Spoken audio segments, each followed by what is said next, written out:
saya dapat info A1 dari ring satunya Presiden Prabowo, itu beliau melakukan operasi intelijen Sandi Yuda.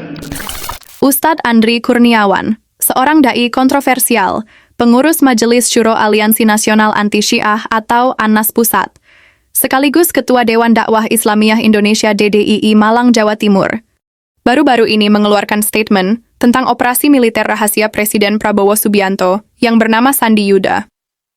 Beliau mendapatkan informasi tersebut dari Ring 1 atau orang terdekat dari Presiden. Namun terlepas dari valid atau tidak info tersebut, terdapat hal yang ganjil menurut Mimin. Logikanya, jikalau operasi militer rahasia tidak akan mungkin sampai bocor, apalagi disebarluaskan di sosial media. Beliau juga pernah ditolak kehadirannya di kotanya sendiri, tepatnya oleh Koalisi Masyarakat Kedung Kandang Kondusif KMKK saat akan menjadi pemateri kajian Islam di Masjid Manarul Islam, Jalan Danau Bratan Raya, Sawojajar, Malang, Jawa Timur. Penolakan koalisi masyarakat tersebut didasari kesepakatan bersama dengan pihak Yasma Manarul Islam di Polsek Kedung Kandang, bahwa tidak akan mengundang dan menampilkan penceramah kontroversial yang justru memicu keresahan di tengah umat Islam. Berikut salah satu video tausiah beliau, yang mengaku telah mendapatkan bocoran info tentang operasi militer rahasia Presiden Prabowo. Mari kita simak bersama-sama. Kalau Bapak Ibu lihat sendiri kan, bagaimana rezim Mulyono itu agama jadi musuh negara.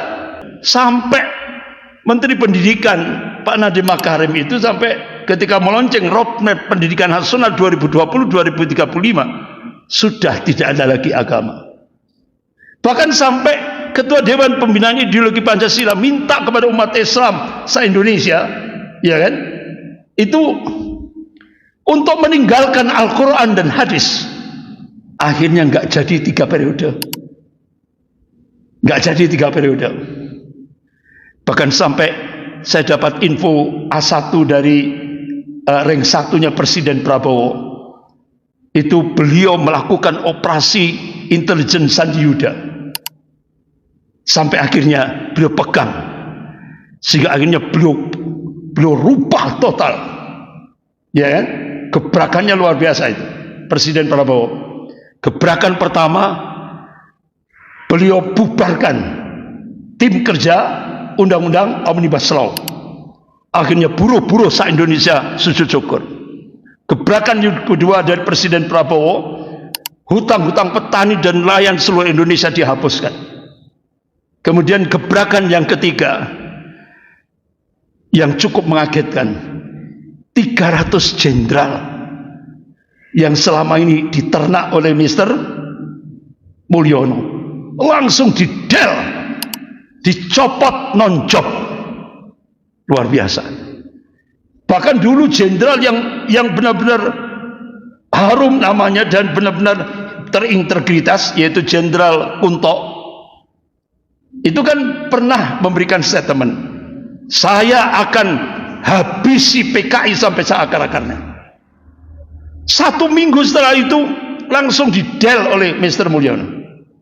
Nah sekarang Jenderal Kunto diangkat setinggi-tingginya loh oleh Presiden Prabowo. Beliau langsung diberi jawaban Pangkolgap Wilhan untuk menghadapi Cina di wilayah Natuna. Lebih tinggi Pak jabatannya. Dan mungkin diprediksi beliau calon Panglima TNI, ya kan? Kemudian gebrakan yang selanjutnya, beliau langsung merespon peristiwa PIK, gitu kan? PIK 2 langsung ditutup. Dan itu benar-benar kebijakan Pak Prabowo. Bahkan banyak sekali yang insya Allah. Tapi beliau sudah menyampaikan, saya siap dicaci maki. Jangan lihat 100 hari, jangan. Saya masih melakukan operasi intelijen Sandi Yuda.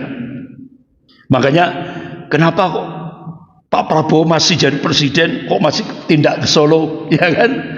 Itu operasi intelijen Sandi Yuda. Sungguh di luar nurul.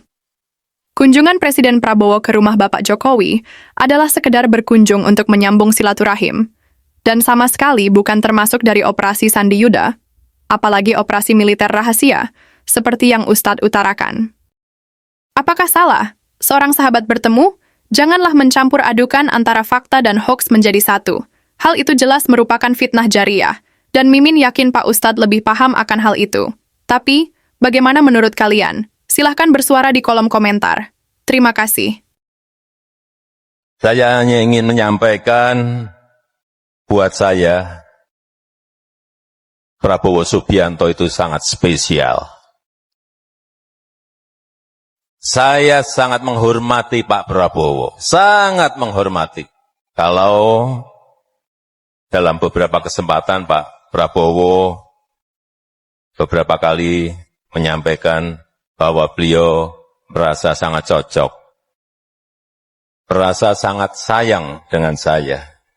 Ya, begitu juga. Itu juga yang saya rasakan.